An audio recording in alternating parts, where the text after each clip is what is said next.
तो इस प्रकार गयासुर की कथा आती है। अब राजा परीक्षित पूछ रहे हैं कि प्रभु मुझे ये बताइए कि स्वर्ग नरक जो आप बताते हैं ये सब सच में है कि सिर्फ डराने को? तो कहे बिल्कुल है। तो बोले वहां क्या होता है? तो बोले स्वर्ग में अगर जितने तुमने पुण्य किए उतने समय के लिए तुम्हें रखा जाता है और उतने समय के लिए तुम्हारी इच्छाएं पूरी की जाती है। जो भी इच्छा मन में होगी वो वहां पर पूरी होगी। अच्छा, नरक में क्या होता है? बोले नरक में दंड दिए जाते हैं कर्म अनुसार, क्योंकि एक दो नरक लोक नहीं है, कुल 28 नरक लोक है। कितने? तो बोले वहां कैसे दंड दिए जाते हैं? तो दंडों के बारे में बता रहे हैं। मैं आपको थोड़ा घुमा फिरा के बता रही हूं, ठीक है? क्योंकि राजा परीक्षित ने अपने जीवन में एक ही पाप किया था जिसकी सजा उन्हें मिल गई कि 7 दिन में मृत्यु है। वो भी डर गए। आप और हम तो कितना डर जाएं। तो मैं थोड़ा घुमा के बता रही हूं, समझदार को इशारा काफी है। तो मान लीजिए आप घर में डस्टिंग करते हैं। डस्टिंग मतलब सूखा कपड़े से जो धूल इत्यादि बैठ जाती है, तो रोजाना डस्टिंग करते हैं। उसका कपड़ा है, उसको साफ करना है। कैसे करोगे? कैसे करेंगे? पानी में थोड़ा सा धोएंगे अच्छे से और वो साफ हो जाएगा। हाँ कि ना? ये पुरुष जवाब क्यों नहीं दे रहे? घर के काम नहीं करते आप लोग?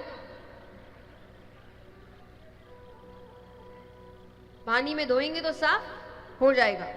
अब मान लीजिए घर के पोछे का कपड़ा है, जो पोछा लगाते हैं, उसको साफ करना है। कैसे करेंगे? साबुन के पानी में डालेंगे और ब्रश का इस्तेमाल होगा, खूब कूटनी से पीटा जाएगा, तब जाके वो कपड़ा साफ होगा। अब मान लीजिए रसोई घर का कपड़ा है, चौके का, जिसमें तेल की चिकनाई है, गरम गरम खौलते हुए पानी में डाला जाएगा, कॉस्टिक सोडा इत्यादि डाला जाएगा, खूब कूटनी से पीटा जाएगा, खूब निचोड़ा जाएगा, तब जाके वो कपड़ा। तो जैसा कपड़ा वैसी सफाई, जैसे पाप वैसा दंड। अब राजा परीक्षित तो डर गए। वो कहे प्रभु ऐसा हो सकता है जीव पाप भी करे नरक भी ना जाए? सुखदेव जी कहे आप पापियों का भी कल्याण चाहते हैं? बोले कोई तो रास्ता होगा। बोले एक रास्ता है, सुनने में बहुत आसान, इतना आसान कि यहां बैठे आधे से ज्यादा लोगों को लगेगा हमारा काम तो हो गया, पर करना उतना ही कठिन। सुखदेव जी बताते हैं कि अगर अंत समय में मुख में भगवान का नाम आ गया, ऐसा व्यक्ति नरक नहीं जाता। आसान है, ले लेंगे। जन्म जन्म मुनि जतन कराही, अंत राम कहीं आवत नाही।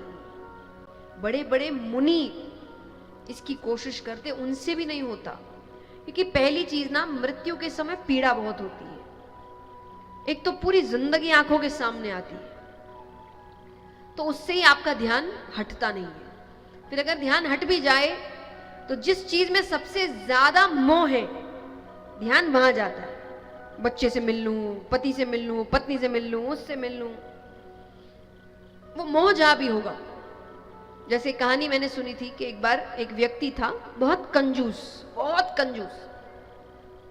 कभी बच्चों को ठीक से ये नहीं करना, वो नहीं करना, ऐसा नहीं करना, यहां खर्च नहीं करना, वहां खर्च नहीं करना।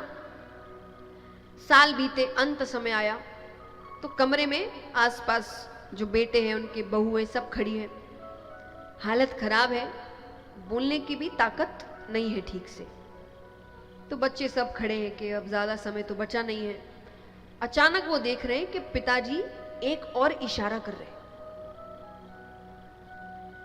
तो बच्चों को लगा कि जिंदगी भर तो कंजूसी करी, पर कमाया तो है, तो कहीं तो बचा के रखा होगा, तो बताने की कोशिश करे। तो बोलते कहां कहां, क्या तोड़े। अब उससे बोला नहीं जा रहा, वो बस एक और इशारा कर रहा है। तो छोटे लड़के ने कहा कि पिताजी एक काम करते हैं, मैं अपना कान आपके मुख के पास लेकर आता हूं, आप बोलने की कोशिश करिए हल्का हल्का। ठीक है, तो वो लेकर गया। तो पिता कहते हैं कि जब पूरा परिवार यहां है तो हॉल का पंखा क्यों चल रहा है।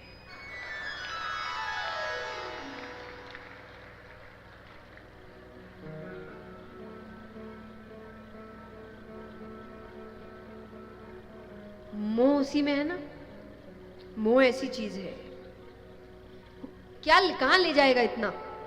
अब तो जा ही रहा है, जीवन भर व्यक्ति करे चलता भी, अब तो जा रहा है, लेकिन मोह उसी में है। इसलिए हमेशा मैं एक बात कहती हूं, प्रेम और मोह में अंतर होता है। मोह बांध लेता है आपको, प्रेम ऐसा नहीं, प्रेम आजाद है।